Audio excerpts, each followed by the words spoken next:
ഇനി നമുക്ക് ധ്യാനത്തെക്കുറിച്ച് ചിന്തിക്കാം. നമ്മൾ നേരത്തെ ധ്രുവൻ്റെ കഥ പറഞ്ഞുകൊണ്ടിരിക്കുന്നതിനിടയിൽ പറഞ്ഞതാണ് ധ്യാനത്തെക്കുറിച്ച് വിശദമായി നമുക്ക് പിന്നീട് ചിന്തിക്കാമെന്ന്. അപ്പം ധ്യാനം എന്തിനാണ്, എങ്ങനെയാണ്, വ്യത്യസ്ത രീതികൾ ഏതൊക്കെയാണ്, അതിൻ്റെ അവസ്ഥകൾ എങ്ങനെയൊക്കെയാണ് എന്നൊക്കെ നമ്മൾ വളരെ വിസ്തരിച്ചിട്ടല്ല, എന്നാൽ ഒരുമാതിരി നമുക്ക് മനസ്സിലാക്കാവുന്ന രീതിയിൽ ചിന്തിക്കാം. മനുഷ്യൻ മാത്രമല്ല, എല്ലാ ജീവജാലങ്ങളും അവരുടെ ജീവിതത്തിലൂടെ ആഗ്രഹിക്കുന്നത് സുഖം, സന്തോഷം, സമാധാനം എന്നിവയുണ്ടാവാനാണ്. സമാധാനത്തിന് വേണ്ടി, സുഖം ഉണ്ടായാൽ സമാധാനം ഉണ്ടാവും, സമാധാനം ഉണ്ടായാൽ സുഖം ഉണ്ടാവും. ഇതിന് വേണ്ടിയിട്ടാണ് ലോകത്തുള്ള എല്ലാ ജീവജാലങ്ങളും, ഇപ്പം നമുക്ക് തത്കാലം മനുഷ്യരുടെ കാര്യം എടുക്കാം, ഉറപ്പിച്ച് നമുക്ക് മനുഷ്യരുടെ കാര്യമല്ലേ പറയാൻ പറ്റുള്ളൂ, മറ്റുള്ളവരൊക്കെ അങ്ങനെയാണ് എന്നുള്ളത് നമ്മുടെ ഒരു അനുമാനം മാത്രമാണ്. അപ്പോൾ മനുഷ്യരെല്ലാവരും സുഖം ആണ് ആഗ്രഹിക്കുന്നത്. പല രീതികളിലൂടെ മനുഷ്യൻ സദാ അന്വേഷിച്ച് നടക്കുന്നത് സുഖമാണ്. സുഖം വേണ്ട എന്ന് പറയുന്ന ആരെയും, സമാധാനം വേണ്ട എന്ന് പറയുന്ന ആരെയും നമുക്ക് കാണാൻ സാധിക്കില്ല. അങ്ങനെയുള്ള ഒരു കഥാപാത്രത്തെ പറ്റി മാത്രമേ നമ്മൾ കേട്ടിട്ടുള്ളൂ.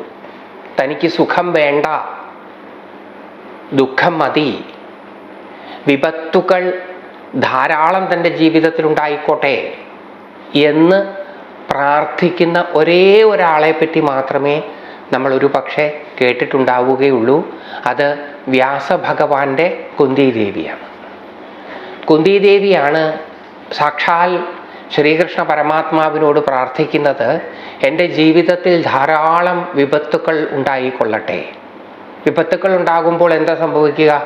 സമാധാനക്കേട്, സങ്കടം ഇവയാണ് ഉണ്ടാവുക. തൻ്റെ ജീവിതത്തിൽ സങ്കടങ്ങൾ ഉണ്ടാകാൻ ഉള്ള സാഹചര്യങ്ങൾ ധാരാളം ഉണ്ടായിക്കൊള്ളട്ടെ എന്നാണ് ദേവി ശ്രീകൃഷ്ണ പരമാത്മാവിനോട് പ്രാർത്ഥിച്ചത്.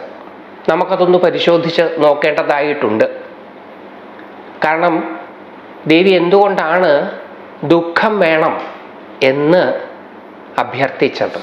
ഈ വിപത്തുക്കളൊക്കെ അനുഭവിക്കുമ്പോൾ വാസ്തവത്തിൽ അനുഭവിക്കുന്നത് ദുഃഖമാണല്ലോ. അപ്പോൾ ദുഃഖം വേണം എന്ന് ദേവി, ആവശ്യത്തിന് ദുഃഖം ഇല്ലാഞ്ഞിട്ടാണോ കുന്തിദേവി ദുഃഖം മതി എന്ന് പ്രാർത്ഥിച്ചത്? കുന്തിദേവിയുടെ ജീവിതത്തിലെ ദുഃഖങ്ങളെയൊക്കെ നമുക്കൊന്ന് പരിശോധിച്ച് നോക്കാം. ഒരു മനുഷ്യൻ്റെ ജീവിതത്തെ നമുക്ക് മൂന്നായിട്ട് തരംതിരിക്കാം: ബാല്യം, യൗവനം, വാർദ്ധക്യം.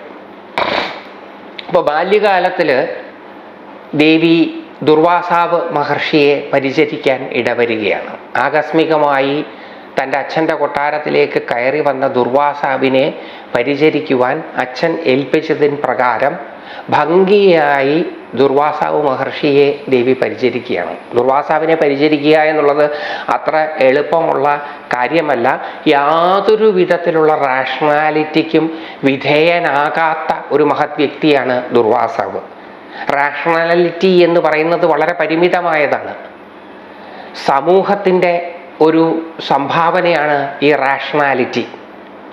അപ്പം സമൂഹാതീതമായ ബോധത്തോടു കൂടിയ ഒരാളുടെ പ്രവൃത്തിയെ സമൂഹാധിഷ്ഠിതമായ മനസ്സോടുകൂടിയ ഒരാൾ വിശകലനം ചെയ്യുമ്പോൾ, വിചിന്തനം ചെയ്യുമ്പോൾ ആ ആളുടെ പ്രവൃത്തി യുക്തിരഹിതമാണ്, യുക്തി അതീതമാണ് എന്നൊക്കെ നമുക്ക് തോന്നാം. അതുകൊണ്ട് ഇദ്ദേഹത്തിന് യാതൊരു വിധത്തിലുള്ള റാഷണൽ രീതികളുമില്ല. അദ്ദേഹത്തിന് ദേഷ്യം വന്നാൽ അദ്ദേഹം ദേഷ്യപ്പെടും. അതിൻ്റെ വരുംവരായികളെക്കുറിച്ചൊന്നും അദ്ദേഹം ചിന്തിക്കാറില്ല. അദ്ദേഹത്തിന് സന്തോഷം വന്നാൽ അദ്ദേഹം അനുഗ്രഹിക്കും. അതിൻ്റെയും വരുംവരായികളെക്കുറിച്ച് അദ്ദേഹത്തിന് ചിന്തകളൊന്നുമില്ല. അപ്പോൾ അദ്ദേഹത്തിൻ്റെ മനസ്സിലുണ്ടാകുന്ന ഭാവം അദ്ദേഹം പ്രകടിപ്പിക്കും. ഇതാണ് ദുർവാസാവ്. അതുകൊണ്ട് ദുർവാസാവിനെ ശുശ്രൂഷിക്കുമ്പം വളരെ സൂക്ഷിക്കണം. മിക്കവാറും അദ്ദേഹത്തിന് ദേഷ്യമാണ് ഉണ്ടാവുക. അദ്ദേഹത്തെ സന്തോഷിപ്പിക്കുക എന്ന് പറയുന്നത് അത്ര എളുപ്പമുള്ള കാര്യമല്ല. പക്ഷെ കുന്തിദേവി ദുർവാസാവിനെ അതിഭംഗിയായി പരിചരിച്ചു. കുന്തിദേവിയുടെ പരിചരണത്തിൽ സന്തുഷ്ടനായ ദുർവാസാവ് വരുംവരായികകളെക്കുറിച്ചൊന്നും ചിന്തിക്കാതെ ബാലികയായ യൗവനയുക്തയായി കാണണം ആ സമയത്ത്. എന്നാലും ബാലികയാണ്. ആ പെൺകൊടിക്ക് ഒരു വരം കൊടുത്തു, ഒരു മന്ത്രം ഉപദേശിച്ചു കൊടുത്തു. എന്നിട്ട് പറഞ്ഞു, ഈ മന്ത്രം ജപിച്ചുകൊണ്ട് ഏതൊരു ദേവതയെയാണോ നീ സ്മരിക്കുന്നത്, ആ ദേവതയിൽ നിനക്ക് ഒരു സന്തതി ഉണ്ടാകും. ആ വരം കൊടുത്തു. അതിൻ്റെ വരംവരായികളെ കുറിച്ചൊന്നും ദുർവാസാവ് ചിന്തിച്ചില്ല.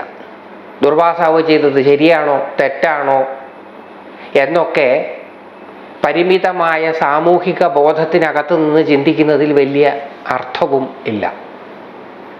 എന്തായാലും വരം കിട്ടിയപ്പോൾ ബാലസഹിതമായ കൗതുകം കുന്തിദേവിയിൽ ഉണർന്നു. സഹജമാണത്, എല്ലാവർക്കും ഉണ്ടാകുന്ന ഒരു കൗതുകം മാത്രമേ കുന്തിദേവിക്ക് ഉണ്ടായിരുന്നുള്ളൂ. അങ്ങനെ ഈ മന്ത്രമൊക്കെ കിട്ടിക്കഴിഞ്ഞാൽ ഇത് ഫലിക്കുമോ എന്ന് മന്ത്രം കിട്ടിയിട്ടുള്ള ആരുടെയും മനസ്സിലുണ്ടാകുന്ന ഒരു ചിന്ത മാത്രമേ കുന്തിദേവിയുടെ മനസ്സിൽ ഉണ്ടായിട്ടുള്ളൂ. ഇവിടെ നമ്മൾ വേറൊരു കാര്യവും കൂടി ചിന്തിക്കേണ്ടതായിട്ടുണ്ട്. ദുർവാസാവ് ഉപദേശിച്ച മന്ത്രം ലഭിച്ച മാത്രയിൽ തന്നെ സിദ്ധമായ മന്ത്രമാണ്. അത് അഭ്യസിക്കാനൊന്നും ദുർവാസാവ് പറഞ്ഞിട്ടില്ല. ആവശ്യമുള്ളപ്പോൾ പ്രയോഗിക്കാൻ മാത്രമാണ് ദുർവാസാവ് പറഞ്ഞത്. അല്ലാതെ ഉപദേശിച്ചു കൊടുത്ത മന്ത്രം നിത്യവും അഭ്യസിച്ച് സ്വായത്തമാക്കണം എന്നൊന്നും ദുർവാസാവ് നിർദ്ദേശിച്ചിട്ടില്ല. ഒരു മന്ത്രം പറഞ്ഞു കൊടുത്തു, അത് പഠിപ്പിച്ചു, അതെപ്പം വേണമെങ്കിലും പ്രയോഗിക്കാമെന്നും പറഞ്ഞു. അത് ഓർമ്മയിൽ സൂക്ഷിക്കുകയാണ്. അങ്ങനെ ഒരു ദിവസം കുന്തിദേവി ഉദിച്ചുയരുന്ന സൂര്യനെ കണ്ടപ്പോൾ ആ സൂര്യൻ്റെ സൗന്ദര്യത്തിൽ ആകൃഷ്ടയായി ഒന്ന് മന്ത്രം ജപിച്ചാലോ എന്ന് ചിന്തിക്കുകയാണ്. അപ്പം അവിടെ ഒന്നും യുക്തിക്ക് വലിയ പ്രാധാന്യമില്ല. മനസ്സിൽ ആ ചിന്ത വന്നു കഴിഞ്ഞാൽ ബുദ്ധി കൊണ്ട് അതിനെ ഇല്ലാതാക്കാനൊന്നും പറ്റില്ല. ആ ചിന്ത വളർന്നു. സൂര്യനെ നോക്കി, സൂര്യൻ്റെ മനോഹാരിതയെ നോക്കി കുന്തിദേവി മന്ത്രം ജപിച്ച് ഒരു സന്തതി ഉണ്ടാകണം എന്ന് പ്രാർത്ഥിച്ചു. കുന്തിദേവി ഗർഭിണിയായി. വിവാഹിതയല്ലാത്തയാൾ ഗർഭിണിയായാൽ ഇന്നത്തെ പോലെ തന്നെ അന്നും വലിയ പ്രശ്നം തന്നെയാണ് സമൂഹത്തിൽ. അതുകൊണ്ട് ആ ഗർഭം വീട്ടുകാർ പോലും അറിയാതെ, പിന്നെയല്ലേ നാട്ടുകാർ, വീട്ടുകാർ പോലും അറിയാതെ കുന്തിദേവി രഹസ്യമാക്കി വെച്ചു. അതിന് കുന്തിദേവിയുടെ ഒരു പരിചാരികയുടെ സഹായവും ഉണ്ടായിരുന്നു. അങ്ങനെ 9 ശിൽവാനം മാസം കഴിഞ്ഞപ്പോൾ കുന്തിദേവി പ്രസവിച്ചു. കർണകുണ്ടലങ്ങളോടുകൂടിയ അതിസുന്ദരനായ ഒരു കുഞ്ഞ്, ആൺകുഞ്ഞ്. സൂര്യഭഗവാനെ വാർത്തെടുത്തു വെച്ചതുപോലെ ചൈതന്യത്തോടു കൂടിയ ജീവസുറ്റ ഒരു കുഞ്ഞ്. പ്രസവിച്ചു കഴിഞ്ഞപ്പോൾ ആ കുഞ്ഞിനെ വളർത്തണം എന്ന് എത്ര ആഗ്രഹം ഉണ്ടായിരുന്നെങ്കിലും അതിനെ വളർത്താൻ ഉള്ള സാഹചര്യം കുന്തിദേവിക്കുണ്ടായിരുന്നില്ല. ആ ജനിച്ച കുഞ്ഞിനെ നീറ്റിൽ, വെള്ളത്തിൽ ഒഴുക്കി വിടേണ്ടി വന്നു. പരിചാരികയുടെ ഉപദേശവും ഉണ്ടായിരുന്നിരിക്കാം ഈ ചെയ്തിയുടെ പിന്നിൽ. നാട്ടിലെ മാന്യത, വീട്ടുകാരുടെ മാന്യത, അങ്ങനെ പലതരത്തിലുള്ള ചിന്തകൾ ആ ബാലികയുടെ, യൗവനയുക്തയായിരിക്കുന്ന ആ കുന്തിദേവിയുടെ മനസ്സിനെ മഥിച്ചിട്ടുണ്ടാകണം. ഏതായാലും ആ കുഞ്ഞിനെ വെള്ളത്തിൽ ഒഴുക്കി കളയാം, ഒരു കൊട്ടയിലാക്കി വെള്ളത്തിൽ ഒഴുക്കി കളയാം എന്ന് തീരുമാനിച്ചു.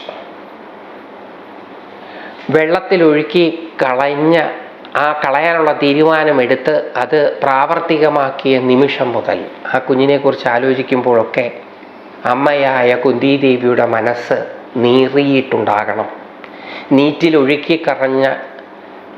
നീറ്റിലൊഴുക്കിക്കളഞ്ഞ കുഞ്ഞിനെക്കുറിച്ചിട്ടുള്ള ഓർമ്മ ഒരു നീറലായിട്ട് ജീവിതാവസാനം വരെ ഈ അമ്മയുടെ മനസ്സിൽ ഉണ്ടായിട്ടുണ്ടാകണം. കാലചക്രം മുന്നോട്ട് ഉരുണ്ടു. കുന്തിദേവി വിവാഹിതയായി. അങ്ങനെ പാണ്ഡു മഹാരാജാവിൻ്റെ പത്നിയായി, പട്ടമഹിഷിയായി ഹസ്തിനാപുരിയിലേക്ക് എത്തുകയാണ്. ഭർത്താവിൻ്റെ കൊള്ളരുതായ്മ കാരണം വനവാസം അനുഭവിക്കേണ്ടി വരികയാണ്. അവിടെ വെച്ച് കുന്തിദേവിയുടെ സഹപത്നിയായ മാദ്രിയുമുണ്ട്. ഈ മന്ത്രം വീണ്ടും പ്രയോഗിച്ച് 3 കുഞ്ഞുങ്ങൾ കുന്തിദേവിക്കും 2 കുഞ്ഞുങ്ങൾ മാദ്രിക്കും ജനിക്കുകയാണ്.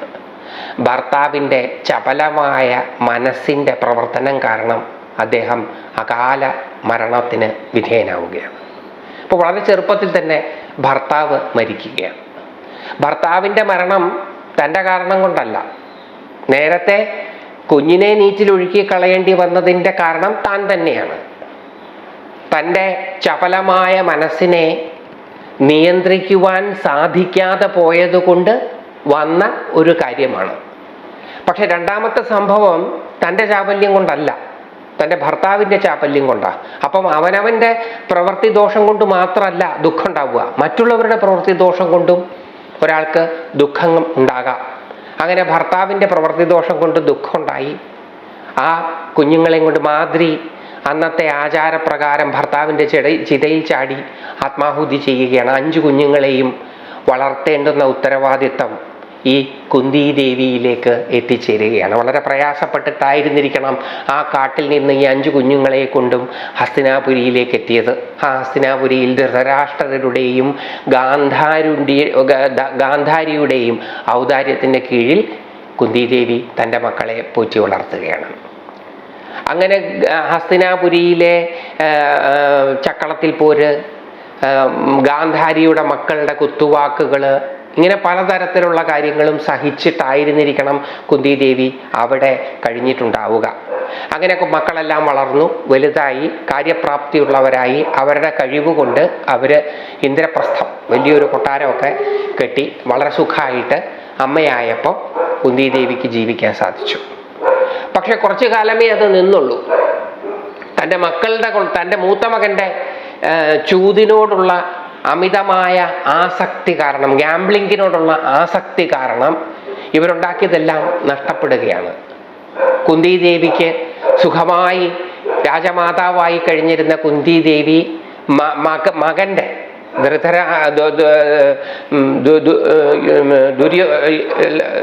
യുധിഷ്ഠിരരുടെ കൊള്ളരുതായ്മ കൊണ്ട്, അദ്ദേഹത്തിൻ്റെ ആസക്തി കൊണ്ട് ഉണ്ടാക്കിയതെല്ലാം നഷ്ടപ്പെട്ട് മക്കളെല്ലാം വനവാസത്തിന് പോവുകയാണ്.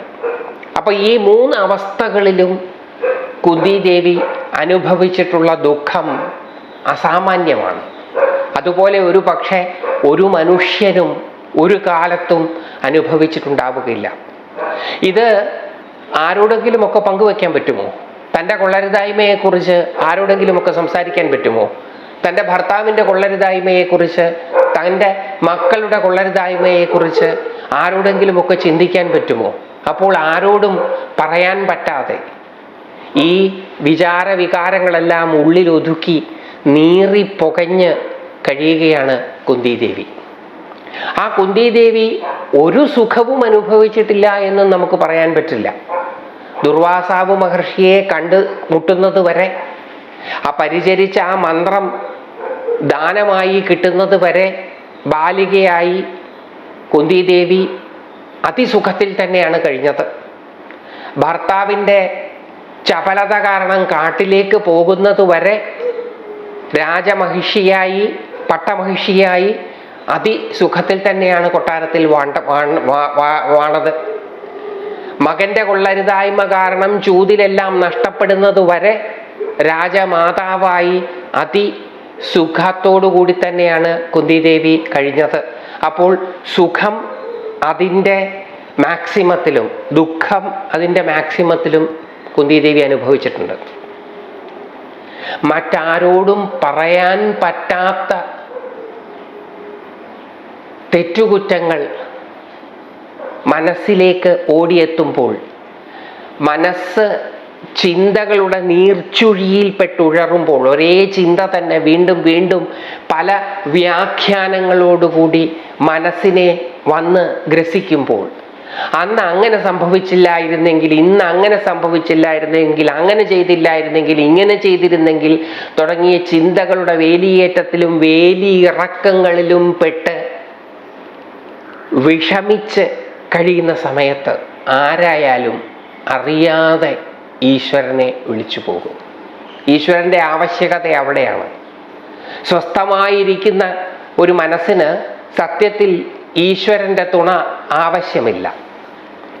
വിഷമങ്ങളോടെ നെടുവീർപ്പുകൾ ഇട്ടുകൊണ്ടിരിക്കുന്ന ഒരു നിസ്സഹായാവസ്ഥയിൽ ഉണ്ടോ ഇല്ലയോ എന്നുള്ള ചോദ്യം പ്രസക്തമല്ലാതാക്കുന്ന വിധത്തിൽ അനിവാര്യമായി വരുന്നതാണ് ഈശ്വര സങ്കല്പം. അതൊരു പിടിവള്ളിയാണ്. ദൗർബല്യമായിരിക്കാം, പക്ഷേ ആ ദൗർബല്യത്തിൽ മുറുക്കെ പിടിക്കുന്നത് കൊണ്ടാണ് പല മനുഷ്യരും മാനസിക രോഗങ്ങൾക്ക് വിധേയരായി depression, split personality, mood swings തുടങ്ങിയ അഗാധമായ മനോരോഗങ്ങളുടെ കയങ്ങളിലേക്ക് വീണു പോകാതിരിക്കുന്നത്. അതുകൊണ്ട് ഈ കുന്തിദേവിയും മനസ്സ് വല്ലാതെ മഥിക്കപ്പെടുന്ന സമയത്ത് ഈശ്വരനെ സ്മരിച്ചിട്ടുണ്ടാകണം. കുന്തിദേവിയെ സംബന്ധിച്ചിടത്തോളം പ്രത്യക്ഷനായ ഈശ്വരനായിരുന്നു ശ്രീകൃഷ്ണ പരമാത്മാവ്. അപ്പോൾ മനസ്സിൽ ആവശ്യമില്ലാത്ത വ്യാഖ്യാനങ്ങളോടുകൂടി ചിന്തകൾ വേലിയേറ്റങ്ങളും വേലിയിറക്കങ്ങളും നടത്തുന്ന സമയത്ത് ആ ചിന്തകളിൽ നിന്നൊക്കെ മനസ്സിനെ വിടുവിപ്പിക്കുവാൻ അവർ കൃഷ്ണനാമം ജപിച്ചിട്ടുണ്ടാകണം. ചെറുപ്പകാലം മുതലേ അവർ ഈശ്വരനാമസ്മരണം നടത്തിയിട്ടുണ്ടാകണം. വെള്ളം കാണുമ്പോഴെല്ലാം ഈ കുന്തിദേവി നീറ്റിലൊഴുക്കിക്കളഞ്ഞ തൻ്റെ കുഞ്ഞിനെക്കുറിച്ച് ഓർത്തിട്ടുണ്ടാകണം. വെള്ളം കാണുമ്പോഴെല്ലാം ആ കുന്തിദേവി ഈശ്വരനാമവും ജപിച്ചിട്ടുണ്ടാകണം. അങ്ങനെ ജീവിതത്തിൻ്റെ വ്യത്യസ്ത സന്ദർഭങ്ങൾ ഉണർത്തുന്ന പഴയ ഓർമ്മകളുടെ ദുഃഖക്കയത്തിൽപ്പെടുന്ന സമയത്ത് ഒരു പിടിവള്ളിയായി കുന്തിദേവി നിരന്തരം ഈശ്വരനാമസ്മരണ നടത്തിയിട്ടുണ്ടാകണം.